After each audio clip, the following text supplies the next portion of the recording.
So this is Paul here, right? This Paul, he's coming for a bike fit. He's wearing trainers that are nice and wide, so we were instantly thinking, oh, how's his shoe doing? And he was getting complaints of squashing, cramps, pins and needles from the middle of my foot up to my toes. Up to his toes, yeah. Mainly right foot, but did affect left foot as well. Yeah, and then we were saying, right, instantly, what should we do? We took the insole out of his bike shoe and put it under his foot, and we can see that he's spilling out over this side here by a nice margin. Now at least a centimetre out over the edge, and that's without heat, expansion and pressure of pushing on the pedal. So there's an obvious sign of shoes being too narrow, and a measuring device to show that his foot is indeed a wide foot, measuring in at kind of E here, okay? And so then we said, and then we also noticed one thing else with Paul is that his foot is quite a high volume. So from the base right up to the top here is quite a nice distance. So he needs a shoe that's gonna hug his foot from the top, but not like choke the foot. And we found that this shoe was kind of, you only could tighten it very lightly. He couldn't really wrap it all the way around, you see, because it doesn't have the volume that is needed for this foot.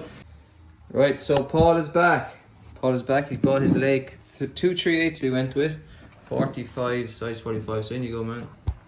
And what we're looking to do here is, like, Paul has a sort of a slightly higher kind of volume to his foot, so you want a shoe that can accommodate that. And so the 238 and the 241 are perfect for that. So if you give that heel a little tap, that's him putting his heel right back to the back of the shoe.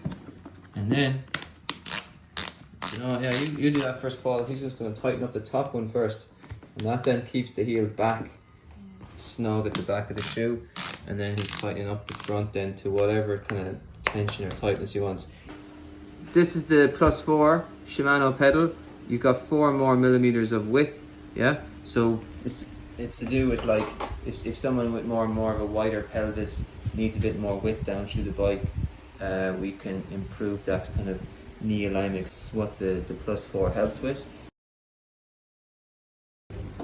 Yeah, so this is why we want to put those Shimano +4, this extra width on the spindle. So Paul's shoes are further away from the bike, which is what was needed to give him a better kind of knee alignment, wasn't it, Paul? Just, yeah. Because he was finding that his knees were just coming out too wide, so he needed more width at that sort of pedal area of the bike. So we're doing another video here to describe what the benefit to getting the wider feet away from the bike and also the wider shoes, right? So this was Paul's foot pressure mapping from when he came in with his previous shoes, and also having them closer to the bike that I thought wasn't really optimal for him. And then we'll measure. So we're measuring his foot, the force going through his feet right now at the same wattage that he did when he was in here a couple of weeks ago, and we're getting a very, very different picture. You can see little to no, that's non-significant pressure on the outside of the left foot, and a better distribution of pressure, and then the right foot, little pressure point there, but nothing like what Paul had when he first came in. So that's the result of a wider pair of shoes to match his feet, and his shoes now further away from the bike. Happy days. Nice one. Measuring Paul's pressure map now to get that saddle in the right position. And what we did there actually was really nice, because we yeah, lovely, Paul. So we've sent his center of pressure back, because Paul is on a T-shaped saddle, so we don't want him leaning up in the nose that much. And if you can see here, we were like this, and so we needed to lower that saddle height in order to take this pressure area off the nose of the saddle. And then we've landed on this one here.